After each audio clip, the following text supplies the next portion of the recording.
mean.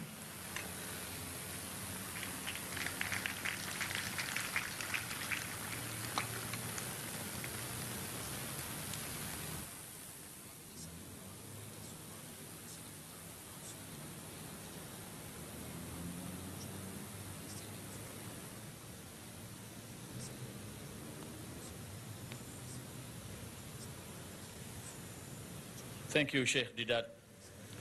It's now time for questions. I have got a few questions, but I think it's only fair that this question is directed to Deedat, and hopefully he would answer in English, and I would be able to translate, if possible, into the Malay language. Now, we have two questions already, but somehow or other, I think the committee feels that the questions are quite long-winded, and that is not straight to the point. Now, I would suggest, if anyone would like to ask questions, be as brief as possible, because we don't have that much time. And then, of course, Sheikh Deedat would reply also briefly, because give all others a chance to question Sheikh Deedat. Anybody, because I have earlier said, if you have questions, you put it on paper. Kiranya ada soalan-soalan, tuliskan dengan kertas, hantarkan kepada kami, supaya kami dapat menjawab dan meneliti soalan-soalan itu, sebab untuk menjimatkan masa. Kita boleh duduk sini dan Syekh Deedat berjanji dia boleh duduk sampai pagi pun tak apa. Tapi masalahnya, kita akan berhentikan majlis ini dalam kira-kira 10:30. Itulah pengambilan lambat. Silalah siapa-siapa nak bertanya, tuliskan atas kertas sebagai tanda bukti soalan-soalan itu sesuai atau tidak sesuai. Maklumlah, banyak masalah yang akan timbul.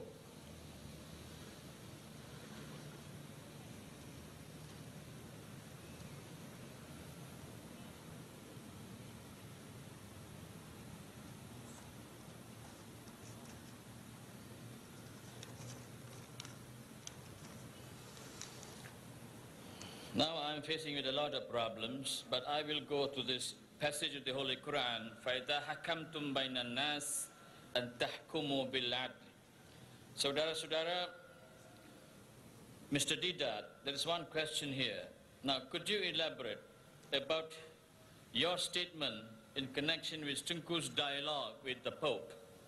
Now, can you come back to the microphone and answer this question? Elaborate that, and perhaps we would like to know more of this, if you have.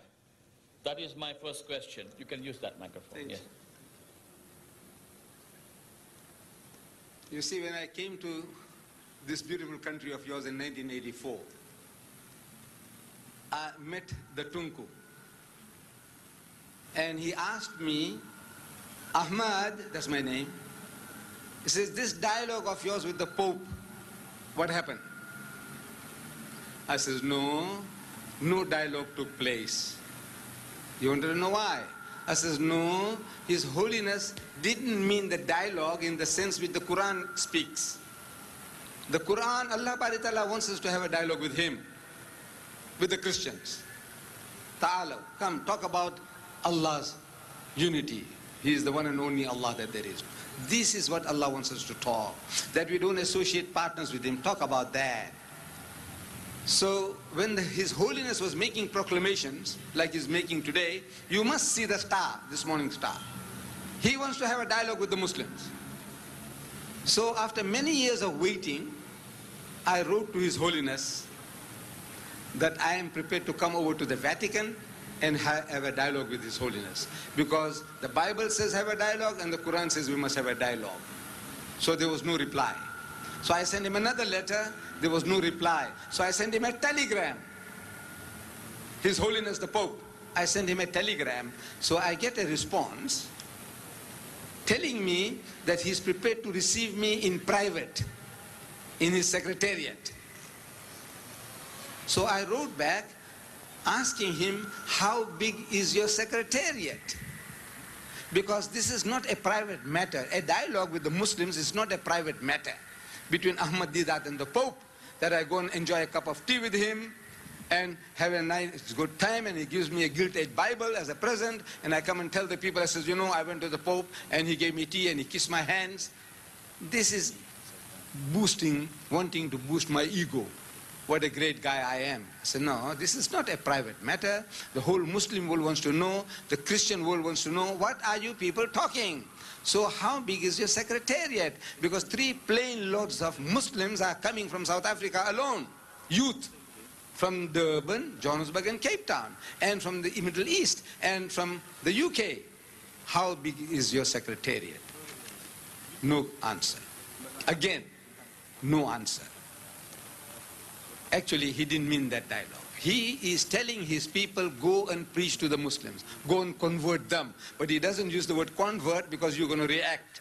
So the best way is talk about a dialogue. This morning's paper, dialogue. I go to Birmingham delivering a lecture. And in that lecture, I meet Dr. Abdullah Nasif of the Rabita. So he's asking me, Ahmad, what happened about your dialogue with the Pope? So I told him, I says, you know, this was just a hoax. He didn't really mean a dialogue in what sense we understand. What Allah wants us to talk about, no, not about that. So he says, you know, he did it to me too. Dr. Nasif, he says, he did it to me. I said, what did he do? He said, he called me for a dialogue and I went. You know, simple people, he said, and I went. And he goes. He said, they made me to wait at the Vatican in a waiting room. After 10 minutes, into another higher grade waiting room. After another 10 minutes, still higher grade waiting room. And in comes His Holiness. Embraces him, kisses his hand. Fantastic, fantastic gentleman. Say, are you from Egypt? Dr. Nasir says, no, I'm from Saudi Arabia. Meaning that the guy didn't know, or maybe he was expecting somebody from Egypt. So what's the dialogue?